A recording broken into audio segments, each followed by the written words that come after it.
All right, let's wrap up this draft news with episode 6 of the Bulldozer Fantasy Football Podcast. It's been about a week now since these guys got drafted to their teams, and it's time to process the rest of it. We got through the NFC South and the NFC North last episode, so if you want those, go back to that one. But we'll go through the rest of the NFL in this episode because I'm just going to get through it. I don't want you guys going into your rookie drafts without the rest of the analysis or waiting for half of the NFL. Like, it's time to just go through it all. So we'll kind of just do like a quick bullet point run through of all of it. And if you've got questions on any certain guys, like, definitely throw it in the comments because I'm here to help you and here to figure out these situations as well because I got some questions myself. And then we've got a couple mailbag questions. We'll jump into those first, and then we'll do all of this. And then I can maybe, if I've got time, dive into some trades because I've got my own league going right now with the draft. It's almost over. It's pretty much wrapping up. It's just about done. So most of it's all over. I have no more picks left, so I can kind of go through what I've done, and maybe you guys can get some insight on that. But we'll dive into the first question from last episode, and I think it's from Heath, who I play with in one league. Let me read this to you here. All right, so Heath says he's been playing fantasy for a long time, and the general rule was always that rookie wideouts don't produce. Obviously, the last few years have been different. Do you expect that trend to continue based on rule changes, gameplay, etc., or do you think the last few classes have just been special?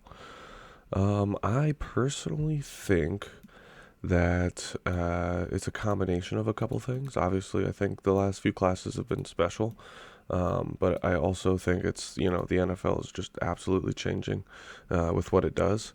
And so, it's no more of a one wide receiver per team can produce. We're seeing multiple receivers per team break over 1,000 yards and be top 12 wide receivers. We've seen Waddle and Hill last year, and A.J. Brown and Devonta Smith do well together. So I think more than one wide receiver is getting enough looks because the NFL has changed.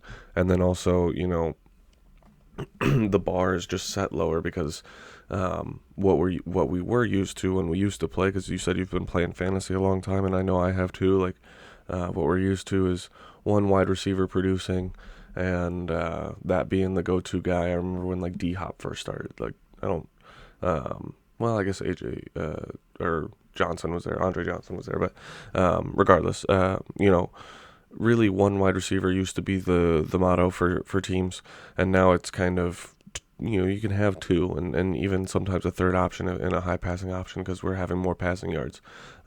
Breaking 4,000 yards as a passing quarterback used to be incredible, and now it's 4,500 and 5,000 yards, and who's Josh Allen's got to throw this many yards. Obviously, this person's got to break this much or whatever. That's why we've kind of seeing breakouts per se happen a lot earlier. So essentially the bar is just lowered. But I do think this year's wide receiver class though is not like years past. So maybe temper your expectations on a few of these guys, but also realize that like it's not impossible for Geno Smith to obviously. Okay, so JSN went to Seattle, so Lockett, DK, and now JSN. But Geno is, how many yards did he throw last year? Take that and, kind of expect him to distribute the ball around, and JSN could just be doing just as well as some of these past rookie wide receivers, and everyone's still not happy about his landing spot right now. So either way, we'll get into more of that. Actually, I'm going to start with Seattle and do the kind of the divisions in that order. So we'll go with the NFC West, and we'll jump into that JSN situation. I'm not too worried about JSN.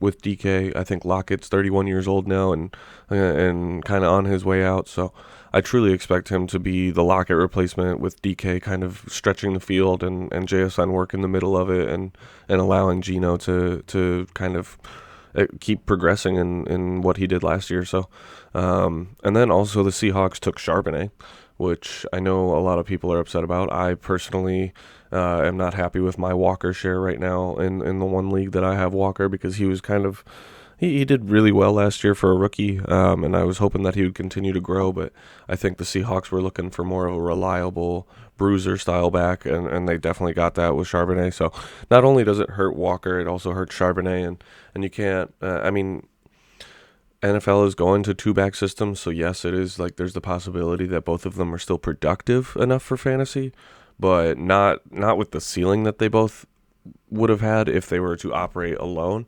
But there's truly not a lot of situations where running backs are operating alone anymore. So, Charbonnet with Walker, it could kind of be like a Chubb and Hunt situation, whereas Charbonnet is kind of in that Chubb role. That's not necessarily, maybe more like a Pollard and Zeke situation, where Walker's the home run hitter and Charbonnet is the reliable every down back that kind of gets the chunk yards or the goal line work, like Zeke did. So, maybe it works out, but definitely temper your expectations for both of them. And aside from that, I don't think the Seattle really had any other crazy picks, but those were two big rookies that everyone was watching, and they both went to the same team. So, the Seahawks offense definitely got vamped up in this draft. So, the Rams took Stetson Bennett. Could be the long-term replacement for Matt Stafford, but who knows? And Zach Evans could work as a rotational change of pace back if Akers gets injured, but otherwise he'll just be a special teams player. Don't expect too much. So, the Cardinals, they picked to make sure Kyler stays upright for sure. They had a bunch of offensive lineman picks. I think it was the first few, but and they kept moving back. So they had a good future draft for themselves.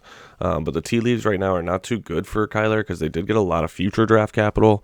And if Kyler doesn't come back and kind of carry them and produce quickly, they might look on, because there was also the rumors that Kyler was going to get traded on draft night to the Falcons, which was crazy. So, and then Michael Wilson, Stanford wide receiver, could be, a late round target in your drafts if they do trade Hopkins, but don't expect too much out of him, because right now they still have Hollywood Brown, Rondale Moore, DeAndre Hopkins still, and then they've got Trey McBride. So a lot of people in front of this guy. 49ers, no crazy early picks for fantasy or fantasy, no early picks. The Niners quarterback situation is still quite honestly the issue. So pay attention to that. They didn't really do too much. They just picked defense, and they should continue with their usual guys. I mean, they've got CMC, Debo, Ayuk, Kittle, and it's just the question mark of who's going to be distributing the ball to these guys. All right. Let's move on to the last division in the NFC East. Let's go ahead and start with the Eagles, Super Bowl losers. Not really any fantasy picks, really either. If you're still playing with defense, the Eagles definitely vamped up their defense. They're back to, being competitors, obviously, with who they've got throwing the ball on offense, and now who they've got chasing the pass catchers down. Jalen Carter and Nolan Smith in the first round, so that should do fine. And then the Cowboys, the Shoemaker in the second is an interesting situation. After losing Schultz and Jarwin, tight end was definitely a big need for them. So they missed on getting their guy, though, Kincaid. And you could tell it was obvious after the Bills traded up. If you were watching the draft, the War Room, Mike McCarthy had a absolute meltdown, it looked like, for a second. I would look at Shoemaker, though, as kind of a late-round dart throw, because they obviously use the tight end in this offense, and obviously Mike McCarthy was pretty adamant about getting one of these guys, even though if it was a plan B for them, taking him after all of the tight ends in your draft, it couldn't hurt if you need tight end. And then Deuce Vaughn could be an exciting change of pace flex play. If they don't sign anybody, there's rumors that they're going to take Zeke and add him back to the team for a cheaper amount because he wants to stay in Dallas still. But Deuce Vaughn could be an explosive, change for Pollard if he needs a rest, and he comes in and kind of what Pollard was for Zeke when Zeke was first, still around and Pollard came in. But yeah, aside from that, the Cowboys kind of just replaced, the people that left and didn't do too much, and kind of just pay attention to what they're doing with Dak and Brandon Cooks, and CeeDee Lamb should be just fine. So the Giants fantasy community definitely wanted them to add something a little bit more for Daniel Jones than a third-round receiver, but the offense needs a true deep receiver, and that's what they got with Jalen Hyatt. So he provides top-end speed for sure. He could be a bye-week filler or a boom-bust play for your team unless he develops into a true number one for the team, in which case he should be a steal in your rookie drafts, because everyone's looking at all these other guys that went to a little bit better situations or have a little bit better talent and weren't knocked for not being able to run routes as well. But I think he definitely provides some sort of upside, definitely a steal in your drafts. Kind of pay attention to him. And then Earl Gray kind of just provides an insurance policy for Barkley while Barkley's still there. But yeah, nothing else. Commanders, very, very defensive-driven draft. The first two picks were corners, so either Howell wins the job or Brissett continues his Ryan Fitzpatrick arc with Washington as a bridge quarterback. But either way, I am excited for fantasy points not out of this team. It's quite honestly not worth your time right now until they get a quarterback. It is just miserable over in Washington.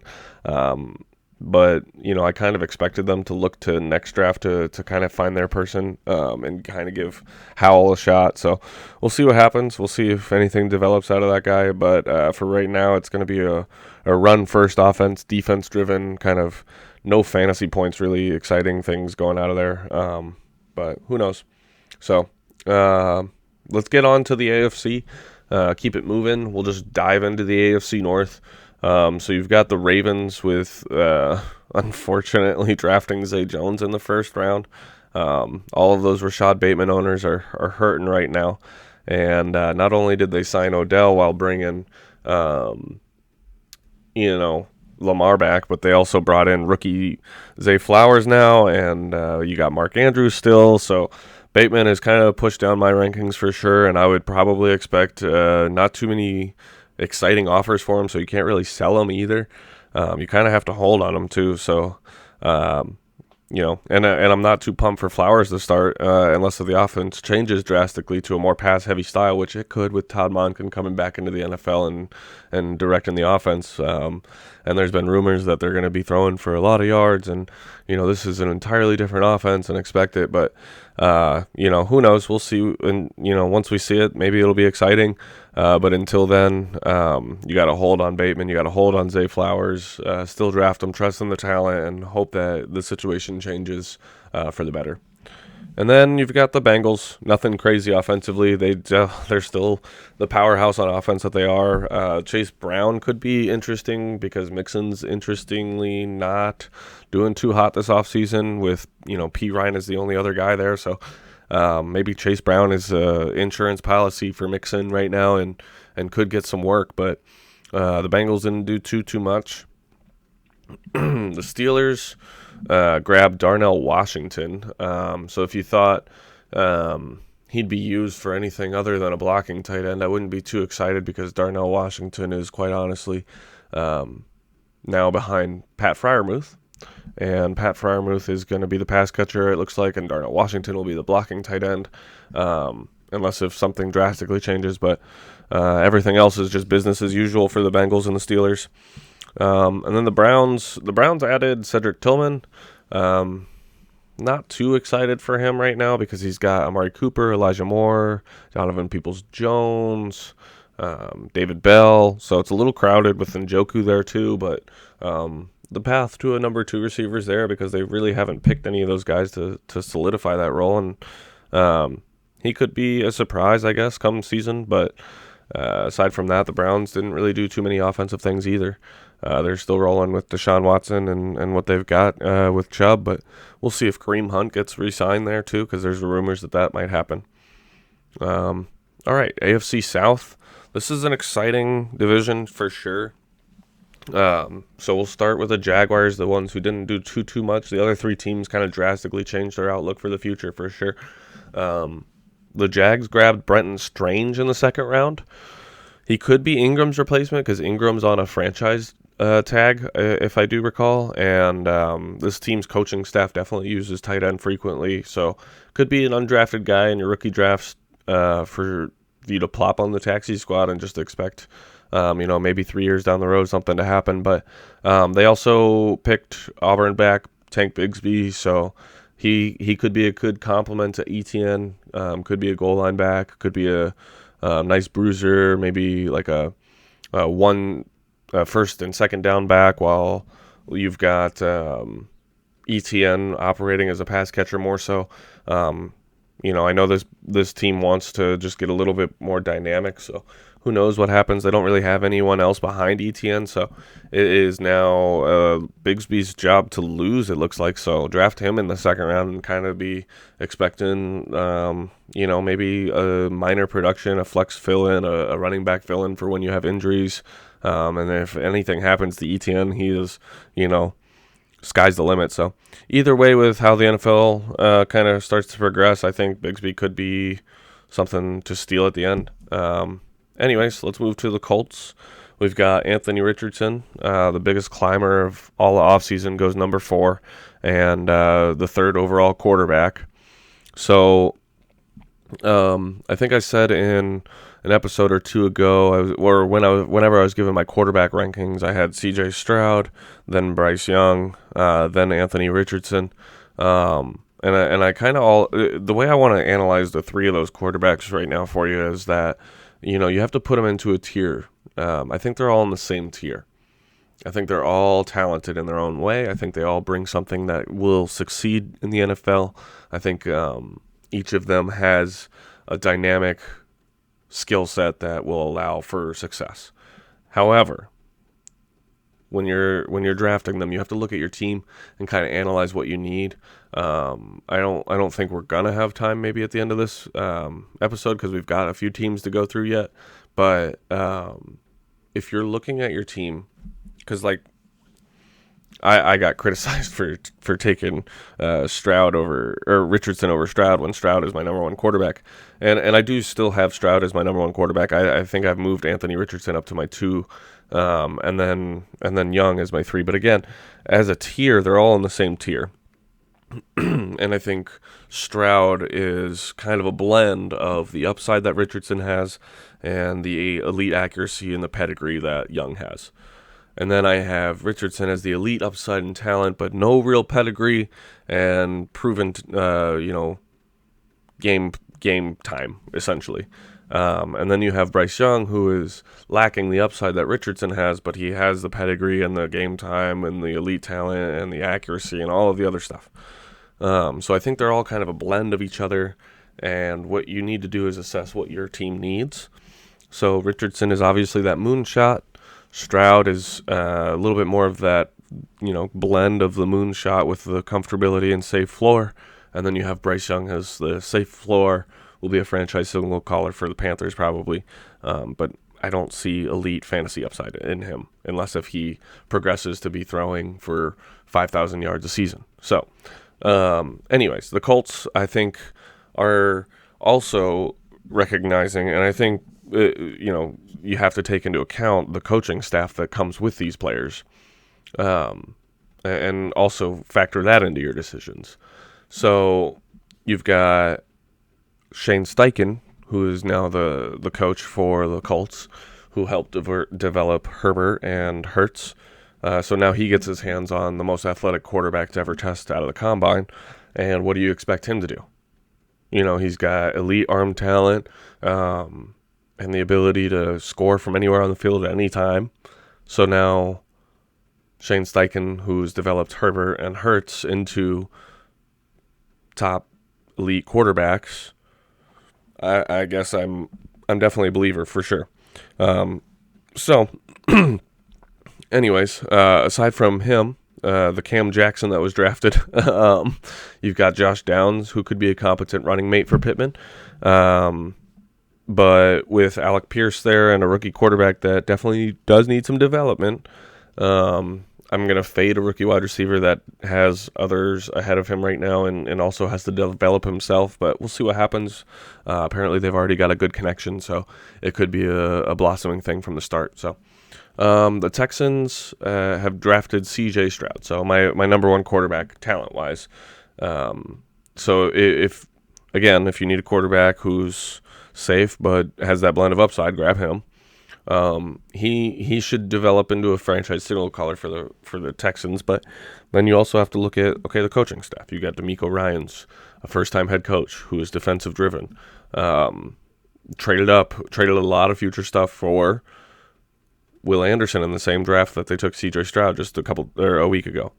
So now you're also realizing that maybe C.J. Stroud isn't going to have an immense amount of talent around him, or the team isn't going to build around him too much, and they're going to expect him to do a lot, which could be good for fantasy, but also could be bad because he needs weapons to succeed. So, the Texans have failed before at grabbing quarterbacks. So have all of these teams, but the Texans have burned a bridge with one quarterback, and before that they were just in quarterback turmoil and turning through quarterbacks quite often. So. The offense doesn't excite me per se right now, and that's kind of probably why everyone has Bijan going 1-1 in Superflex drafts, and then Anthony Richardson usually going 1-2 in Superflex drafts. That's what I've seen around in most of the drafts on Twitter. And when we get into my draft, there's going to be some crazy things that happen, and we can dive into that because home leagues are always different than other leagues. So. The Titans, Will Levis had a slide, as I personally expected. I do not believe he's going to do well in the NFL. He has the inability to read defenses and doesn't make decisions quickly, takes hits, doesn't stay upright enough at the college level, so I don't think it's going to happen at the NFL level.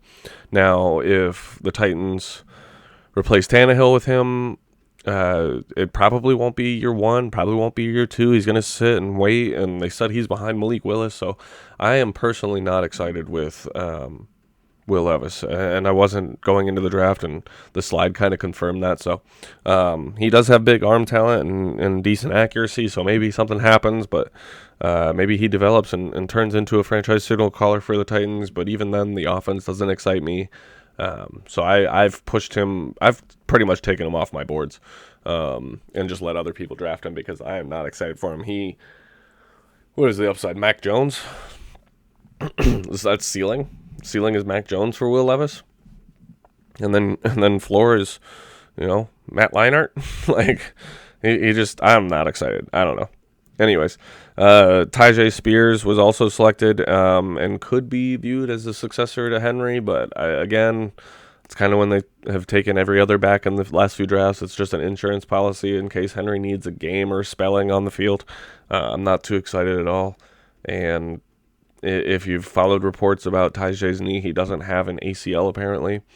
So I also am a little worried about that. Most people are like, oh, he tested out fine. He did fine. He doesn't, but I was surprised when he got drafted for sure. And if he's where he's going in rookie drafts, just take another shot at any other backs that aren't competing with a giant mammoth of a man that dominates the field no matter what. So we'll move on to the AFC East and jump into the Bills selection of Dalton Kincaid, who is a great pass catching weapon to add for sure. Now, I've not trusted tight ends in the past because mainly my burnt issue with Kyle Pitts the last few seasons. He just, Evan Ingram, TJ Hawkinson, they've all been hyped up as rookies, so maybe this is just the next guy who's been hyped up and, he's, being compared to Travis Kelce, but I am not. He has the ability to produce for sure, and the rumor is that he's going to be used as more of a big slot receiver, and they'll still use Dawson Knox as the tight end, but they're probably going to have to, go to more of a two tight end sets. I mean, I'm excited for him, but with where he's going in the drafts, maybe just let him get drafted by somebody else. Take another pass catching option, and then worry about tight end a little bit later because there are so many tight ends in this draft that have upside, situations, and you might not have to take Kincaid in the first. Early in the first is where he's going. I've seen him go as early as 1.6, 1.7 now in tight end premium leagues because people are very, very high on him. But I'm I don't know, if you need tight end, it does provide that upside. So I guess it's the moonshot equivalent of a tight end pick, but you got to be all in on Kincaid, and I'm not quite there yet. So the Jets' first 3 picks were used to protect Aaron Rodgers for sure. The free agent was used to get him his weapons. A free agency was used to get him his weapons, but the draft was used for a few offensive selections, and then you've got Breece Hall.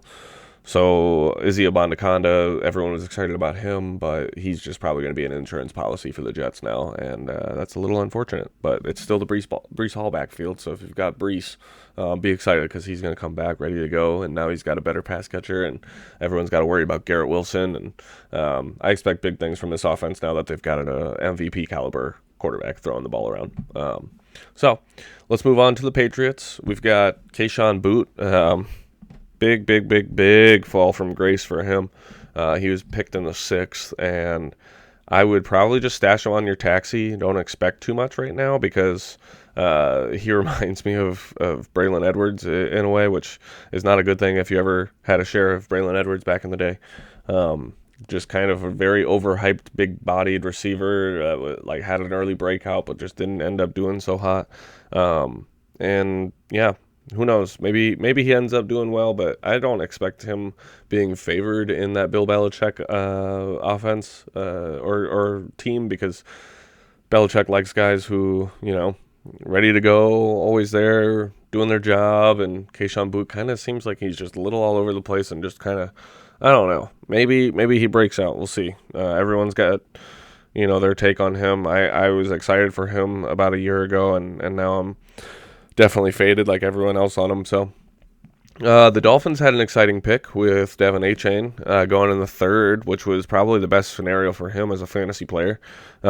He is shooting up boards, though. I would be a little scared of where he is going. If you've got some of these early drafts going on, I saw him go as early as the 1-3, 1-4 in one draft, which is absolutely nuts. Someone's got to be a Dolphins fan or just absolutely crazily high on Achane, but a third round running back should not be drafted that high.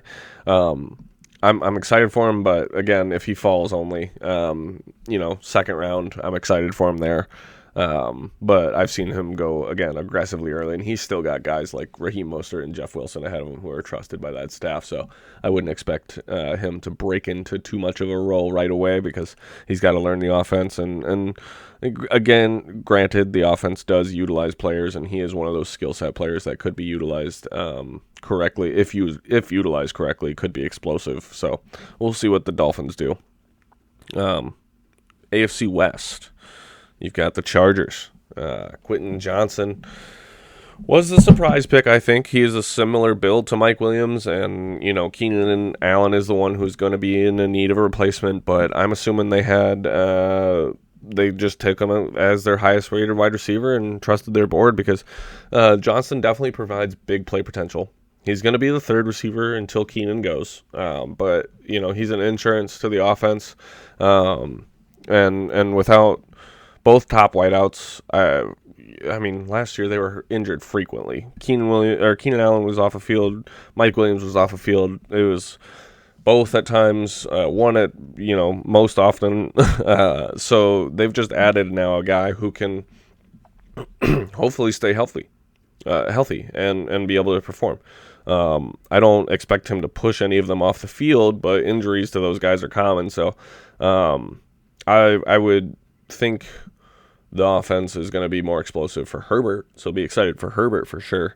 And Eckler should be back as usual. So Quentin Johnston for right now is kind of a fade for initial impact, but expect big things in the future, and don't expect him to not hit the field because of these 2 other guys. But he's not going to push them off the field and carve out a huge role right away until Keenan's gone. So expect that. All right, the Chiefs. Rashee Rice is a bigger target for Mahomes for sure. You've got He's got a bigger frame, but he's not necessarily as fast or as much of a route technician as others in this draft. So he does provide an option. He was drafted in the second, which is exciting. Decent capital for wide receiver. They did just come out with a report that they view Kadarius Toney as the wide receiver 1, which is exciting if you have a Toney share. But again, that guy's frequently injured, so maybe Mahomes is going to be asked to do his usual, spread the ball around to no-name guys, and then use Travis Kelce as the one, probably for another year until Travis Kelce is gone, and then at which time they'll probably draft someone earlier. But for right now, Rashee Rice is maybe a solid option for 2. Could be a 3. Definitely in that high-powered offense, worth a second-round pick. And seeing if he does anything. I wouldn't be too excited though, because there is a lot of names, and Travis Kelce's still there though. So we've got the Raiders, who took Michael Mayer, replacing Darren Waller, who got traded to the Giants. In the Las Vegas offense. So if he falls because other people like Mayer, or not Mayer, if other people like Laporta, or if other people like Kincaid, definitely Mayer could be a nice option in your second rounds for sure. He was the number 1 rated tight end going into the, before the combine and everything, but now he's being kind of looked at as more of like the second tight end or the third tight end, due to Laporta being drafted a little early to the Lions, and now Kincaid getting drafted in the first to the Bills. So Mayer's like kind of getting looked at in a lesser light than he was when he was first heading into the combine. So maybe take him, over these other guys in the second, and be a little bit, excited that you've diversified your talent and taken, what was the number 1 rated tight end going into the draft later than the other tight end. So, but not too much. He could be just a blocker, so who knows? You've got the Broncos as the last team. Not much analysis for them too much, with Sean Payton coming in and them trading their first round pick. They only had a second rounder, but with their second round pick, their first selection was Marvin Mims, so that's kind of cool. But he joins a crowded room with Judy and Sutton, which it'll be a while before he is fully able to find his way into a significant role. So I wouldn't be chomping at the bit for Mims. I was excited for him before the draft, but maybe he develops. Maybe they trade away one of those guys like the rumors had it before the draft. But for right now, he's got a lot of work ahead of him to make a big impact for fantasy. So, but all right, there we have it. The end of the NFL draft analysis. Let me know what you think on some of these rookie landing spots. Ask me questions on, if you're debating between one guy or the other, like I was between Richardson and Stroud. But in the next video, I'm going to break down my draft that I just went through, and kind of go through maybe why some of these selections were made. I'm not going to give out any spoilers, but there were some surprises in the top 6 picks for sure. And I will aim to break down why those happened. And just let me know if you've got any questions, or if you guys are wondering, what to do with your picks. Maybe you should want to trade them, or maybe you want to move up or down or whatever. Because I will say I was trying to move up from the 4 to the 2, and to get a certain guy, and I ended up still getting my guy. So, sometimes you got to trust the process. But thank you so much for all your support, and we'll get to you guys next week. Bye-bye.